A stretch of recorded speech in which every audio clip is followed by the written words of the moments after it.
दो हंसों की कहानी। बहुत समय पहले मानसरोवर झील अपनी अद्भुत सुंदरता के लिए विश्व प्रसिद्ध थी।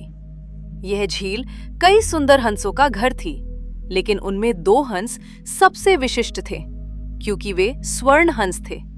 उनमें से पहला हंसों का राजा था, जिसका नाम धृतराष्ट्र था।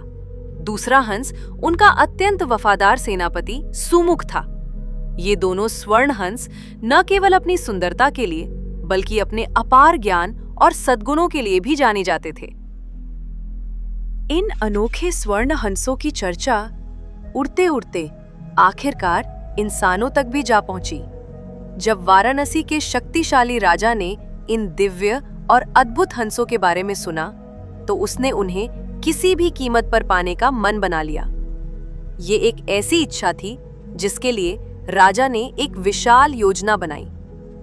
राजा ने अपने राज्य में ठीक मानसरोवर जैसा ही एक सुंदर और विशाल तालाब बनवाया। उसने तालाब में तरह तरह के रंग बिरंगे कमल लगवाए और राज्य भर में ढिंडोरा पिटवा दिया कि यहाँ रहने वाले पक्षियों को कोई नुकसान नहीं पहुंचाएगा। इस अद्भुत सुंदरता को देखकर दूर दूर से पक्षी उस तालाब की ओर आकर्षित होने लगे। और ठीक वही हुआ जिसकी राजा को उम्मीद थी।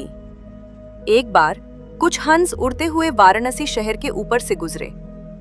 जब उनकी नजर राजा के बनवाए गए उस अविश्वसनीय रूप से सुंदर तालाब पर पड़ी, तो वे पूरी तरह मोहित हो गए। वापस मानसरोवर लौटकर उन हंसों ने अपने राजा हंसराज के सामने उस तालाब की खूब तारीफ की। उन्होंने ऐसी कहानियां सुनाई कि सारे हंस उस लुभावनी जगह पर जाने के लिए जिद करने लगे। परंतु हंसराज और उनके वफादार सेनापति सुमुख इसके लिए बिल्कुल तैयार नहीं थे। हंसराज ने सभी हंसों को बहुत समझाया। देखो, इंसान बहुत चतुर होते हैं। वे जो कहते हैं और जो करते हैं उसमें बहुत फर्क होता है। ये उनकी कोई चाल हो सकती है। लेकिन लोभ और जिद के आगे राजा का ज्ञान टिक न सका। आखिरकार विवश होकर हंसों की जिद के आगे राजा को झुकना पड़ा और पूरा झुंड वाराणसी की ओर उड़ चला। जैसा कि ज्ञानी हंसराज को डर था, राजा की योजना सफल हो रही थी। वाराणसी के राजा ने उन स्वर्ण हंसों को पकड़ने के लिए अपने सबसे कुशल शिकारी को नियुक्त कर दिया था। और एक दिन जब हंसराज तालाब के किनारे सतर्कता से घूम रहे थे, तभी अचानक उनका पैर छिपे हुए जाल में फंस गया। राजा ने फंसते ही बिना देर किए एक तीखी खतरे की आवाज लगाई और बाकी सभी हंसों को तुरंत उड़ जाने का आदेश दिया। आदेश मानते ही सारे हंस घबराकर उड़ गए, किंतु एक हंस वहीं डटा रहा। वह था सेनापति सुमुख, वफादारी की मूर्ति।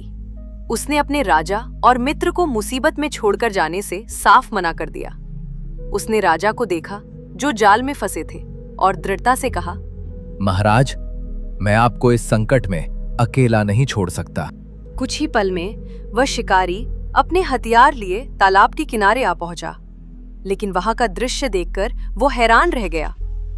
जाल में तो केवल एक ही स्वर्ण हंस फंसा था, मगर दूसरा स्वर्ण हंस जो पूरी तरह आजाद था, वो उड़कर भागने के बजाय वहीं निडर खड़ा था। शिकारी ने विस्मय से सुमुख से पूछा, तुम तो आजाद हो, तुम बाकी हंसों के साथ क्यों नहीं उड़े? तुम्हें अपनी जान का डर नहीं है?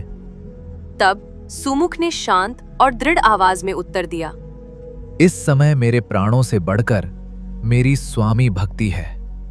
मैं अपने राजा को मुसीबत में अकेला नहीं छोड़ सकता।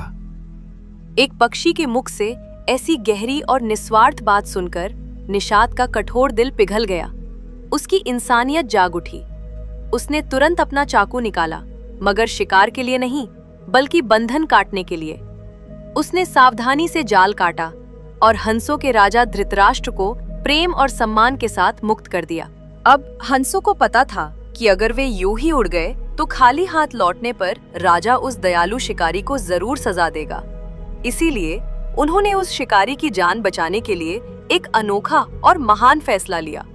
वे दोनों स्वर्ण हंस स्वयं निषाद के कंधे पर बैठे और सीधे राजा के दरबार में जा पहुंचे। राजा ये देखकर दंग रह गया।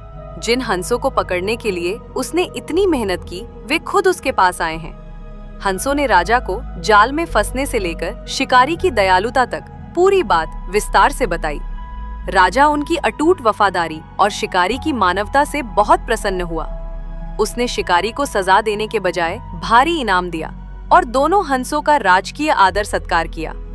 कुछ दिन राजा के मेहमान बनकर रहने और उन्हें ज्ञान की बातें सिखाने के बाद धर्म और मित्रता का संदेश देकर दोनों स्वर्ण हंस आखिरकार सकुशल अपने प्रिय घर मानसरोवर झील की ओर लौट गए। कहानी की सीख।